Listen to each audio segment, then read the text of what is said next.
if you compromise for the product of artificial intelligence, I think that's good enough, then that probably it's going to be an issue, right? Because then we can't substitute.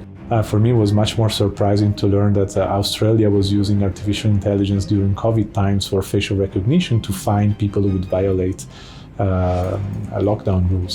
And the reason I say that for me was more surprising is that I think of Australia as a full democracy like we are here in Switzerland or in France. So knowing that this technology is used in that way to control citizens also in these countries that we think they're democratic and more free, that's what's scaring me the most. But in general, yes, the people with power have now at their disposal the tool that it's getting more and more sophisticated to complement the way they can control people.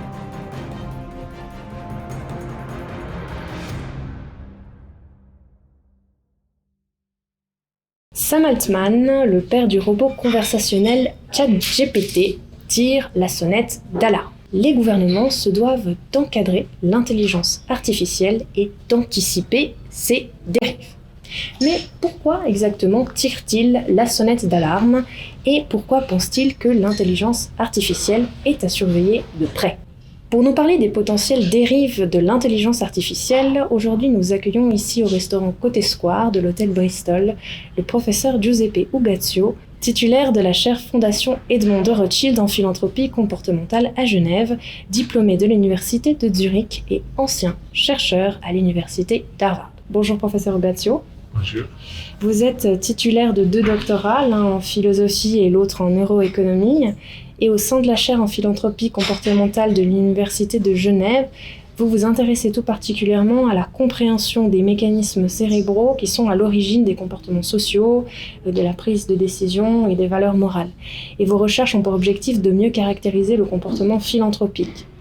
Et vous prenez également part au projet Philanthropy and Artificial Intelligence qui, par le prisme de la philanthropie, projette d'identifier des leviers qui permettront de développer des intelligences artificielles qui soient éthiques et inclusives. Vous allez nous expliquer tout cela, mais commençons par le commencement. Dans un premier temps, je voulais revenir avec vous sur la question des réseaux sociaux que les jeunes en particulier utilisent beaucoup aujourd'hui, que ce soit TikTok, Facebook, mais également des plateformes vidéo comme YouTube, qui sont conçues avec l'aide de chercheurs en sciences du comportement pour orienter les choix des utilisateurs et pour faire en sorte que ces utilisateurs soient le plus longtemps possible engagés sur les plateformes. Vous qui êtes chercheur qui étudie les comportements sociaux, qu'est-ce que vous pensez de cette façon de concevoir les plateformes ? Est-ce qu'en soi, on a déjà ici affaire à une forme de manipulation des utilisateurs ? Quelle est votre opinion ? Sorry, I will reply in English and thank you so much for hosting me. It's really a pleasure to discuss these topics with you.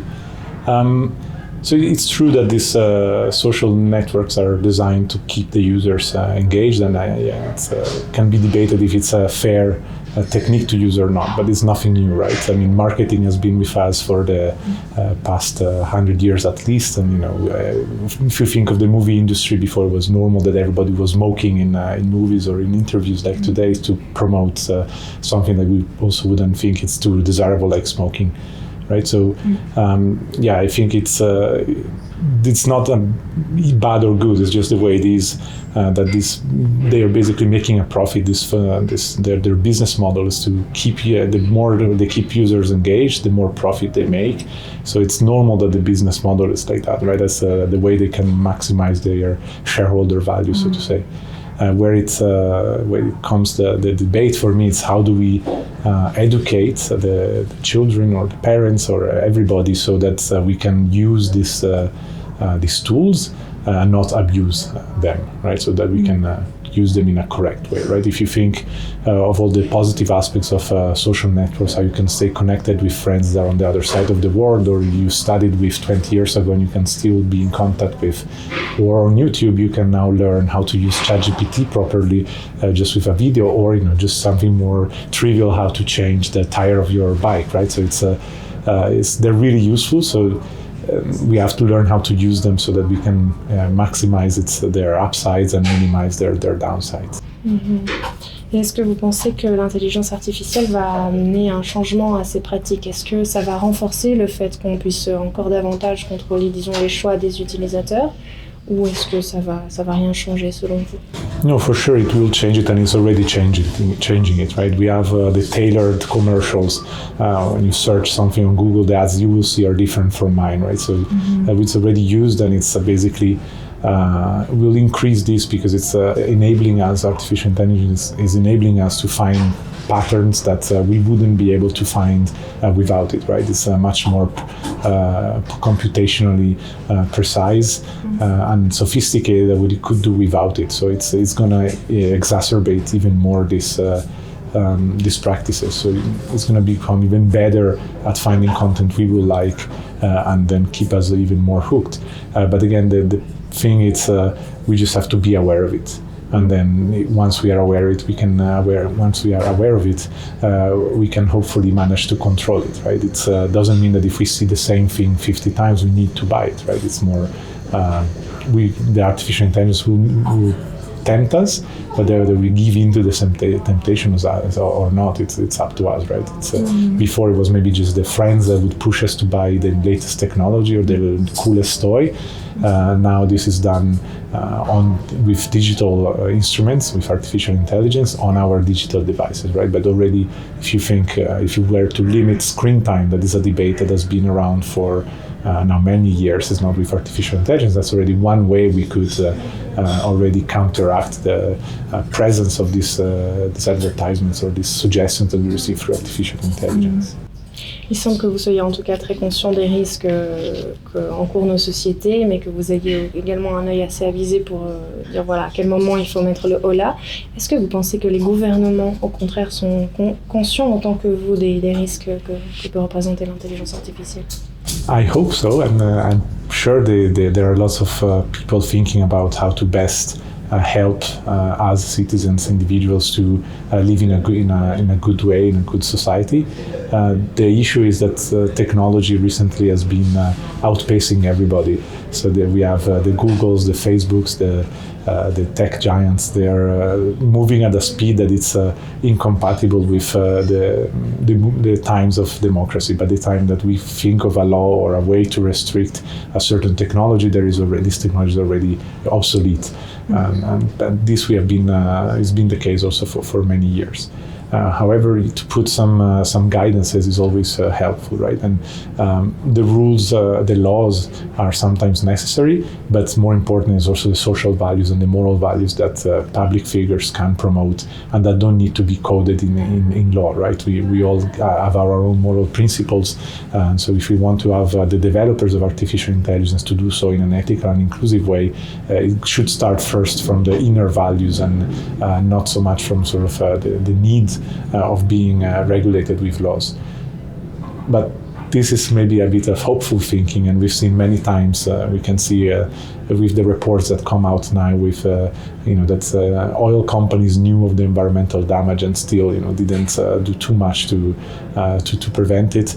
We know that individuals sometimes don't act according to their moral values, or at least to moral values that are not shared by us or by many of us. So sometimes it will be necessary then to have also laws that forbid certain practices. And in this direction, we have examples in the EU to have a new law to regulate the development of artificial intelligence. So I'm going to try to provide guidelines and maybe also flag what are the moral values and that we all want as a community, that then the developers of artificial intelligence will hopefully follow. Vous parlez de loi. Concrètement, qu'est-ce que les gouvernements pourraient mettre en place, ou les sociétés pourraient moins, pour encadrer davantage ces intelligences artificielles, et comment est-ce qu'on peut garantir que les avantages de l'intelligence artificielle ne l'emportent jamais sur les coûts et sur les conséquences, les risques qui y sont liés? That's a great question. I think it's going to be really hard to find this minimum, right? And to ensure that artificial intelligence will never have negative consequences, I think that's impossible, right? We can try to promote as much as possible, to limit it as much as possible, right? But if you think of any technology, it really depends on the user. Artificial intelligence per se will not harm us alone, right? It's a bit like saying that the gun is the one that shoots a bullet and not the shooter, right? So I think the law should give us targets to in both directions. The negative ones, the ones that we should really steer away from it, and introduce serious punishment threats for those who violate this. And we can think of already other technologies that exist that if are misused, then there will be penalties, and it could has to be thought whether it's monetary penalties for those that make a profit misusing artificial intelligence, or even jail if the monetary fines are not deterrents enough. But also, as we mentioned before, to try and point us in the right direction of which values we should really use to guide our use of artificial intelligence. The law can also say, we really try to contribute, say, to the Sustainable Development Goals, right? The artificial intelligence should be geared in a way that can help our initiatives achieve these goals that are supposedly making our human lives better. So it can work in both directions. I don't know, I'm not a lawyer, so I don't know exactly how to formulate a good law that can regulate artificial intelligence, both promoting the carrot and threatening the stick. But yeah, I think that would be the philosophy of the law, the spirit of the law should be the one to give us sort of a guidance, a compass on how then we can use a given technology, in this case artificial intelligence, in a good way. Sur le site web du Future of Life Institute, il est précisé que dans le contexte du développement de l'intelligence artificielle, les humains pourraient à terme perdre le contrôle d'un système hautement performant qui aurait potentiellement un impact dévastateur. Donc c'est une assertion assez forte. Qu'est-ce que vous pensez de cette crainte ? Yeah, it's maybe one of the scariest potential outcomes of artificial intelligence. I'm not sure if this actually would be how feasible this is. There is people who are much more an expert on this than me that think it's possible. So to take the caution approach, it's scary that this could happen. The limit today is that when artificial intelligence algorithms are used, it's the human that use them that sets what are the goals of it. Is it to find the best way my preferences, or win a chess game, or any other table game? So we are the ones that set the goals and what's valuable or not. Artificial intelligence is not setting these goals by itself. But whether this will always be impossible, it's hard to know. Or if artificial intelligence, even once we give the goals and we give it the means, say, to operate a heating system, then we'll just decide that the goal is to keep everybody warm, but then for some reason just shutting down everything because it thinks that that's the best way of doing it, right? So. It's hard to know, hard to anticipate what could happen. It's a technology that it's really big, or really really complex.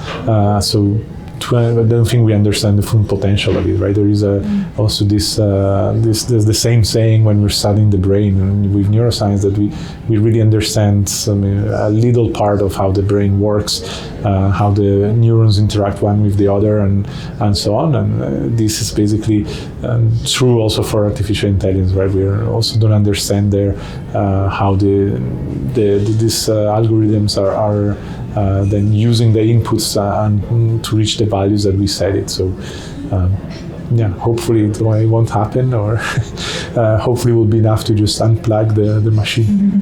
Et il y a une étude de l'université de Yale et d'Oxford qui démontre qu'il y a 50% de chances que dans les 10 ans à venir, les métiers, la plupart des métiers deviennent automatisables complètement, donc que ce soit l'écriture d'un livre, la traduction des langues, etc. Beaucoup de métiers vont tomber. Qu'est-ce que vous pensez de ces chiffres, 50%? I'm sure they did a good estimate, given the reputation of the universities. It's likely, and these types of jobs, they're the first ones that will be substituted, or at least complemented with artificial intelligence. And I think that's the key.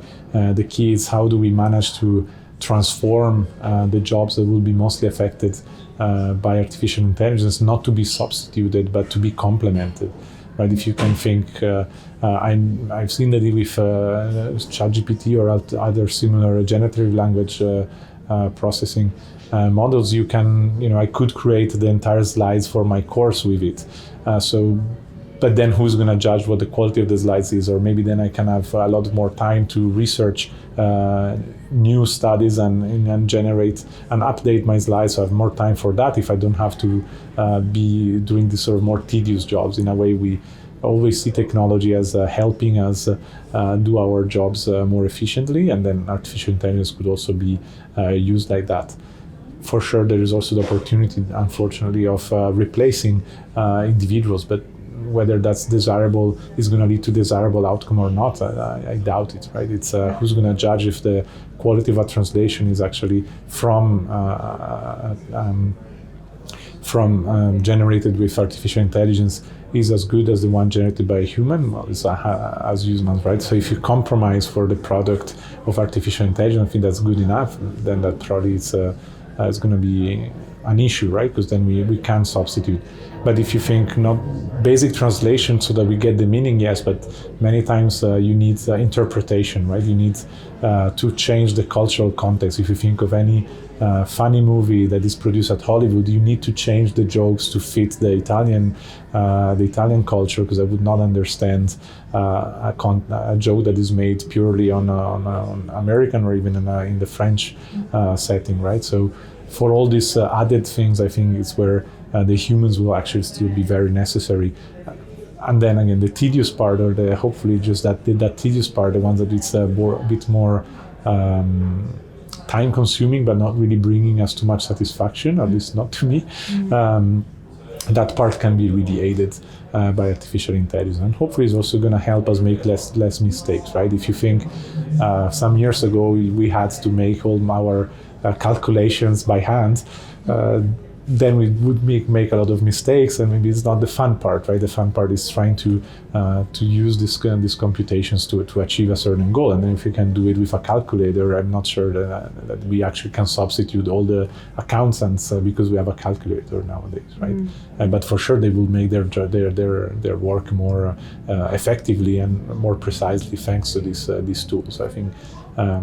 Probably is going to still be the case in also with artificial intelligence for these types of jobs. C'est une perspective rassurante, en tout cas. Peut-être une dernière petite question, un point d'actualité.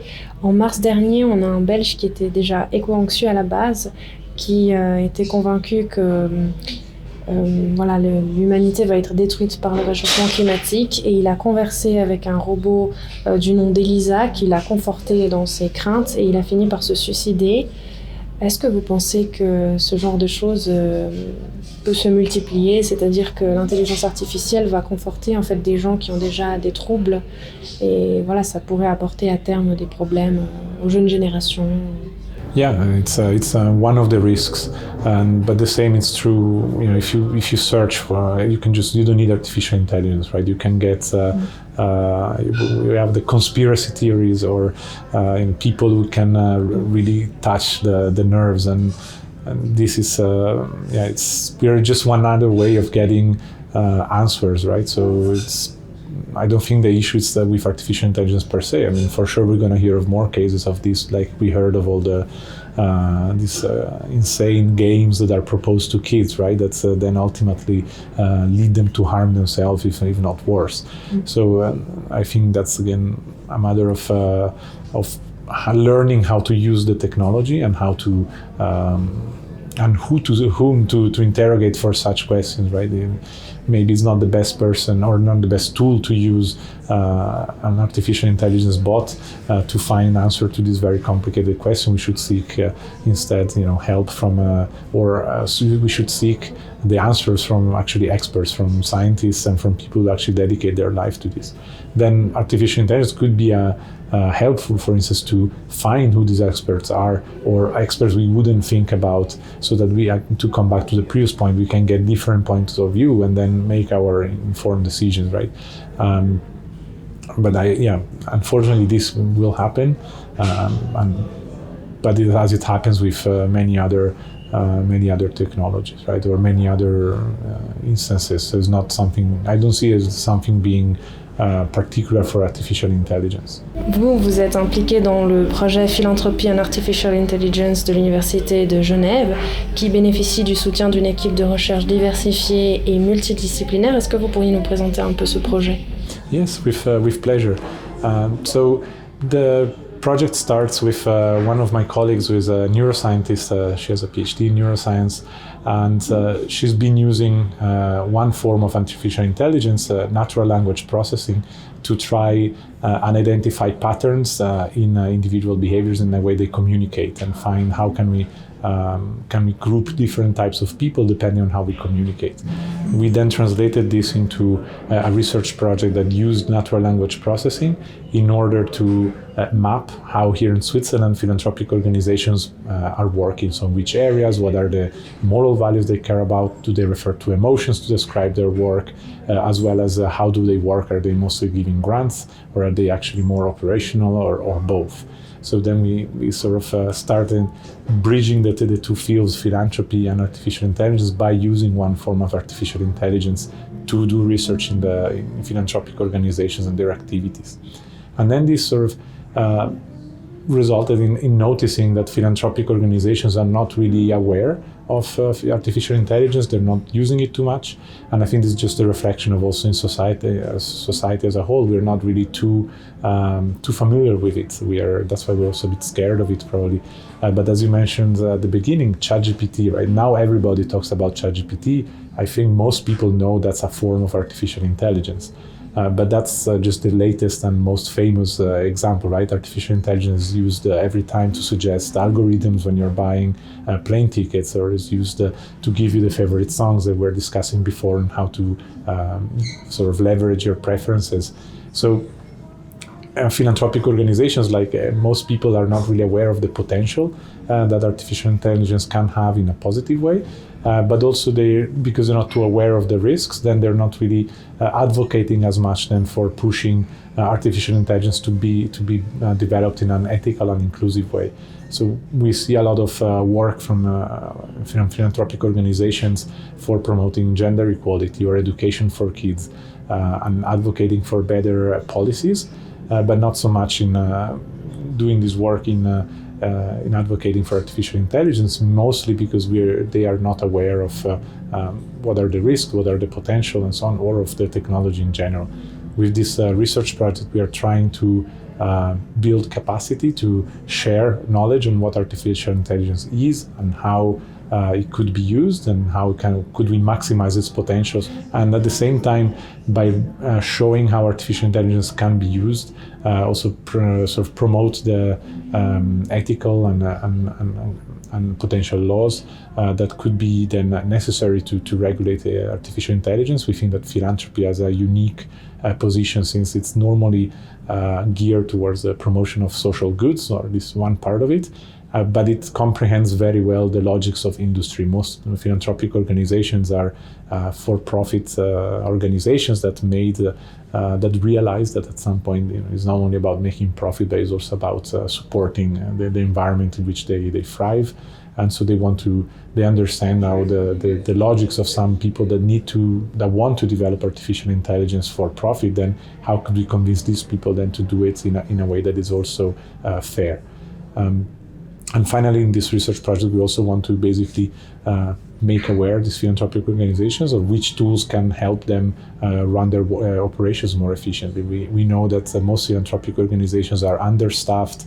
They deal with very complex topics, so they can really benefit from adopting artificial intelligence tools to support their operations. Say, if you are making a project somewhere and you want to know about your beneficiaries, if they like what you're doing, or how could you improve, it's maybe possible to listen to 1,000 people, but through, say, natural language processing, you could synthesize maybe also with Chat GPT, you could take 1,000 reports and ask for a summary of this, and get then actionable insights that can help you work more efficiently and get in touch then with your beneficiaries. Vous expliquez dans un récent article de UN Today que les organisations philanthropiques ont la capacité de jouer un rôle crucial, vous l'avez dit tout à l'heure, en promouvant une intelligence éthique, inclusive et centrée sur l'humain. Alors comment est-ce que ces organisations philanthropiques peuvent mener ce que vous appelez une révolution de l'intelligence artificielle? Yeah, the idea is to bring the values that the moral values that philanthropic organizations champion. That could be also, again, to come back to the sustainable development goals. Since we're in Geneva, we have to mention. It's really focusing on these are the goals we want to achieve so that humans can live better lives. So by making this the center of everything we do, then we can promote also the development of artificial intelligence to be centered in achieving these goals or in achieving the betterment of our lives.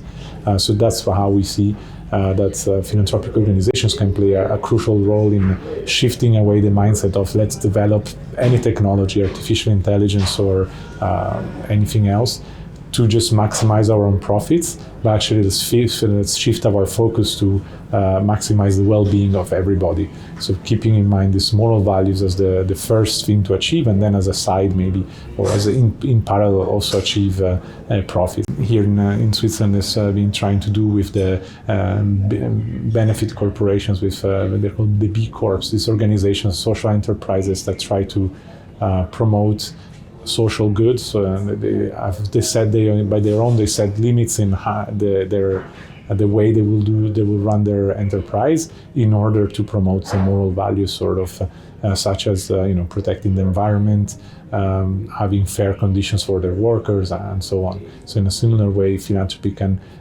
contribute to push the developers of artificial intelligence to put at the center what are the benefits that this technology can bring to humanity, and not sort of only to the pockets or their business. On peut quand même avoir l'impression, parfois quand on regarde au congrès de Vivatech à Paris, il y avait la présence du politique qui était très forte. On peut avoir l'impression que les gouvernements s'en remettent davantage aux entreprises justement qui font du profit, aux entreprises de la technologie notamment, plutôt qu'à des organisations philanthropiques. Donc comment est-ce que ces organisations elles vont faire pour se faire entendre à l'avenir dans ce contexte de l'intelligence artificielle qui doit être révolutionnée?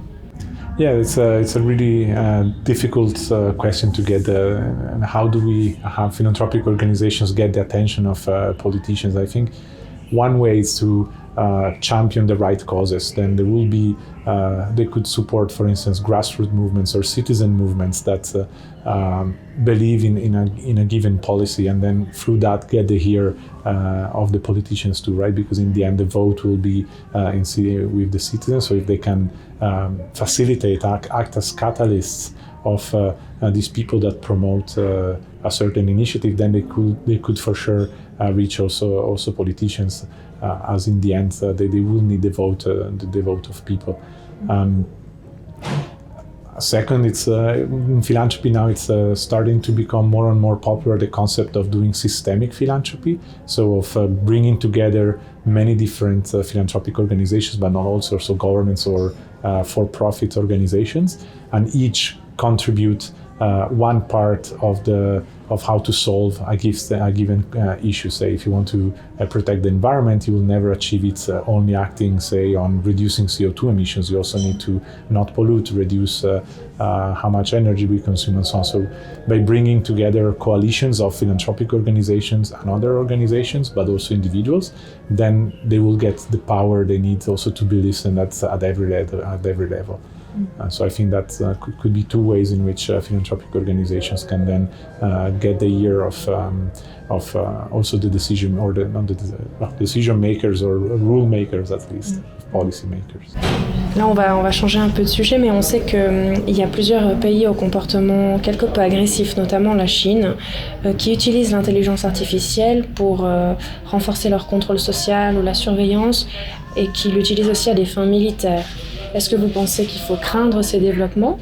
I think yes, like we should fear any technology that can be used for controlling individuals. but we have internet. It was created for military purposes. Our GPS was created for military purposes. So technology is just what we use today used to be a cutting edge technology for military reasons. But yeah, for sure, it's scary what you can do today, right? You can get information from someone super quickly, and in China, what they're doing is this: they have this social score, right? But I think in a way they're overt with it. We know that they're doing it.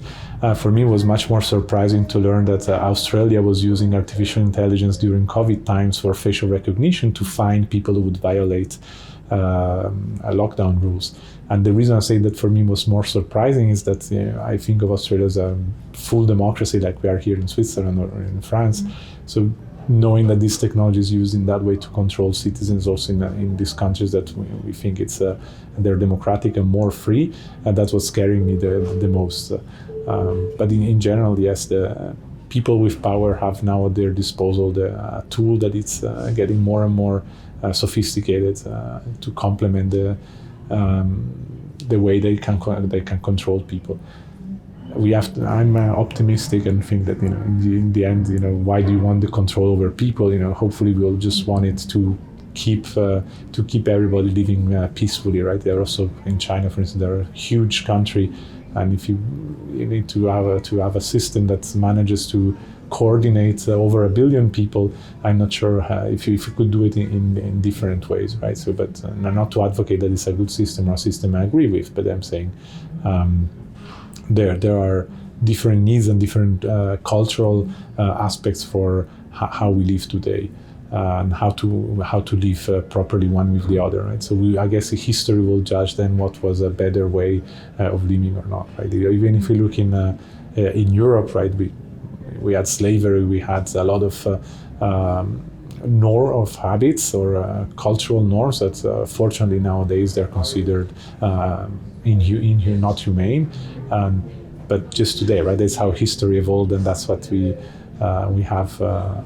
That's why we judge today that these things are wrong. But unfortunately, only 200 years ago, people would not think this as being wrong.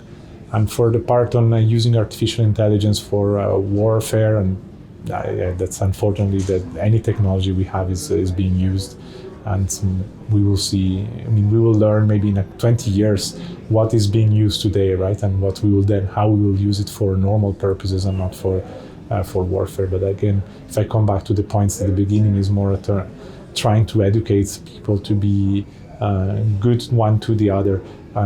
Technology will always have it, right? You can use a rock to harm someone. There's no technology in it. What we need is have moral values that make me don't even consider the option that if I want something, I could just use a rock and go get it, right? So that's where I think what we should try to promote. Qu'est-ce que vous conseilleriez à nos téléspectateurs pour qu'ils puissent se construire une opinion sans être biaisés ou manipulés par les outils de l'intelligence artificielle qui finalement sont de plus en plus présents dans notre quotidien? Qu'est-ce que vous conseilleriez? I think the best way to get the not so biased information is to read or to watch different sources. So they're watching this interview, maybe they can go watch someone who has a different opinion than me. So then even if an artificial intelligence algorithm is suggesting this interview because the algorithm thinks that what I'm going to say is going to be liked, then they can get the other another opinion also that maybe they would dislike but gives a more objective view. And nowadays, unfortunately, it's becoming harder and harder. Maybe one of the toughest risks with technology and artificial intelligence is whether we'll be able to judge what's true or not. It's possible now to just take my voice and one of my pictures and make me say whatever one wants. So then how do you know if what I'm saying is true or not? That's going to be one of the toughest things to do in the future. How do we recognize truth?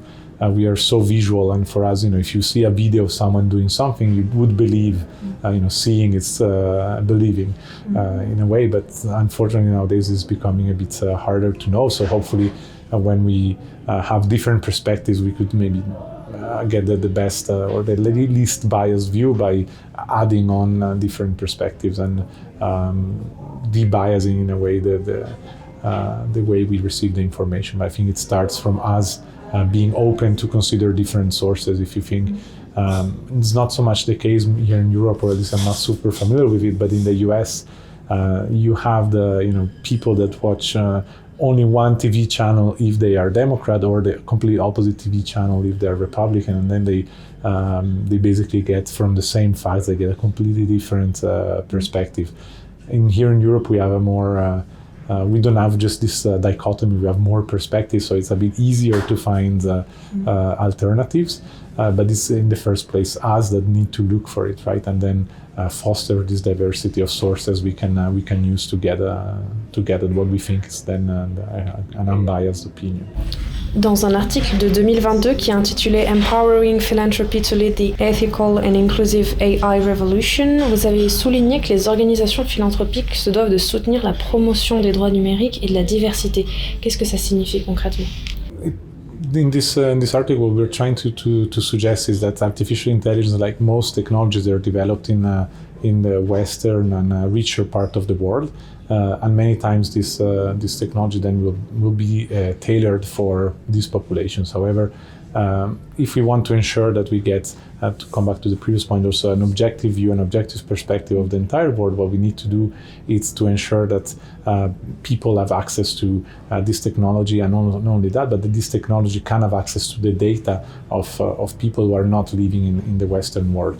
So we know, for instance, if you try to translate English to French or German, you can use DeepL, Google Translate, many other tools, and it will be more or less perfect, right? I'm pretty sure that if you just take what I'm saying now, transcribe it and translate it to any language, you will get for sure a comprehensible thing. But if we try to translate it in any non-Western language, then it's going to be much harder to do so.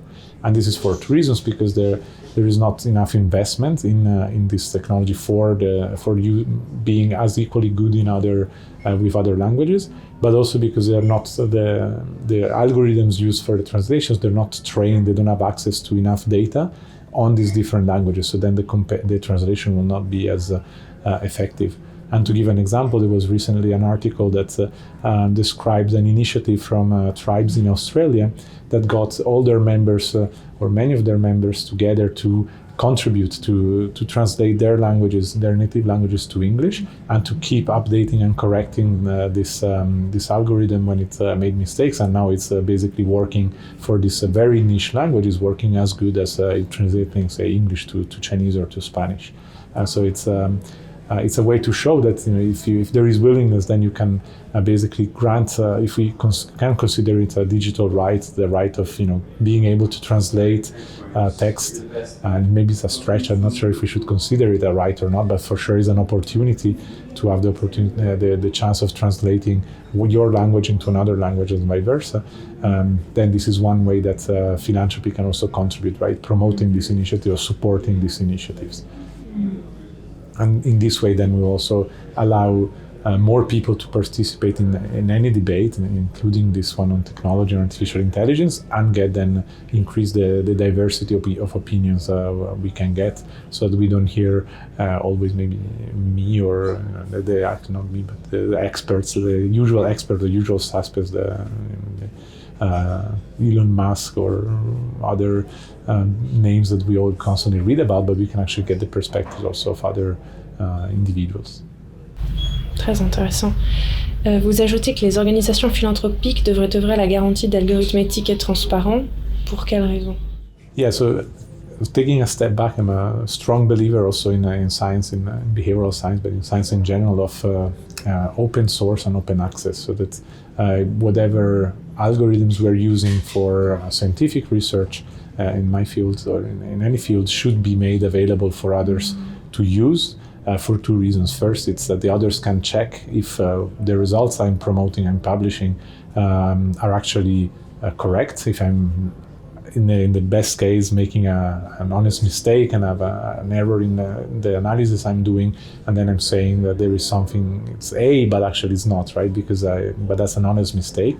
But someone could find the error in the code if it's open access. If I'm not sharing what I'm using, then it's really hard to replicate what I'm doing. And then in the worst case, there are actually people who unfortunately manipulate the algorithms they're used to generate the results they believe should be true, and that goes going against the spirit and the philosophy of science, right? To really find the truth, to the true answers to certain problems. And the same is with artificial intelligence. When we want to achieve a given goal, it's the best is to have this algorithm be accessible to everybody, so that people can see if, say, when a song is suggested to me, is it actually the good way, is actually true, or if there is mistakes in this, is it possible there is something in the algorithm that is wrong?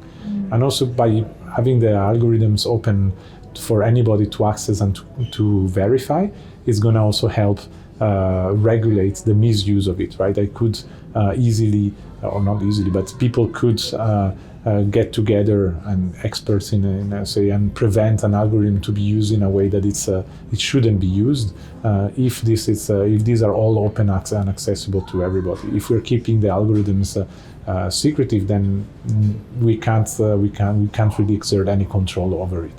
So I think that it's really important that we should have access to the algorithms, should be transparent, so that we can see and verify how are they being developed. And probably when you're also requesting this transparency, you can also sort of get an idea of the motives of why is this algorithm being produced and deployed. So we'll probably also keep in check then people who would like to misuse or promote an algorithm that is not really for aligned with what we would think would be desirable to get, and then they will think twice, right? Because we can know we can infer the real motives. These motives are good motives, or if these motives actually are just say selfish. Merci beaucoup, Professeur Ugazio, pour toutes ces perspectives constructives. And with pleasure. I hope that I can give a bit of a more optimistic view to our viewers. Tout à fait. En tout cas, and moi, that it ça will m'a... reveal correct. Merci beaucoup, monsieur. À tout bientôt. With pleasure.